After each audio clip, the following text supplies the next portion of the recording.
और स्वास्थ्य मंत्री मंगल पांडे ने ऐलान किया है कि 19,000 पदों पर बहाली सितंबर 2021 तक कर ली जाएगी। बेरोजगार युवाओं के लिए यह बड़ा सुनहरा अवसर है। भारत के लिए एक दुर्भाग्यपूर्ण घटना यह है कि यहाँ कमाने वाले, अरबों रुपए अर्जने वाले लोग भारत को छोड़कर भाग रहे हैं। 2020 में 5,000 करोड़पति भारत छोड़कर दूसरे देशों में बस गए और 2021 में भी इससे अधिक लोग भागने की तैयारी में हैं।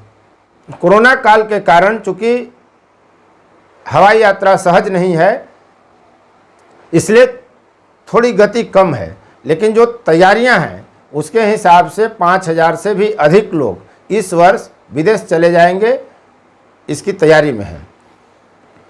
संबंधित महकमे से जो आंकड़ा आया है उसके अनुसार 2015 से 2019 के बीच 29,000 करोड़पति भारत छोड़कर दूसरे देशों में चले गए थे।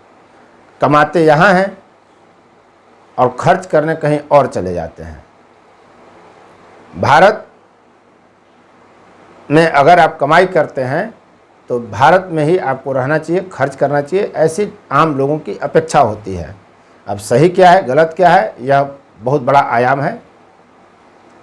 आप देख रहे हैं उपेंद्र कश्यप के साथ फोर्थ व्यूज, खबरों की खबर। यदि आपने सब्सक्राइब नहीं किया है तो कृपया करें, यह निवेदन करता हूं। और आज की कहावत है, बड़ा गौर से सुनिएगा। प्रीत करे से बावरे, करके तोड़े छैल, गल में रस्सा डाल के और निबाह में बैल। यानी इसका अर्थ है कि जो प्रेम करे सो पागल है, करके जो तोड़ दे वह गंभीर पुरुष तो कतई नहीं है। गले में जब रस्सी पड़ जाती है तो बैल भी अपना कर्तव्य अंतिम समय तक निभाता है। शायद अब हमको बैल से सीखने की ज़रूरत है। धन्यवाद। फोर्थ व्यूज, चौथा विचार, बाकी ठीक है।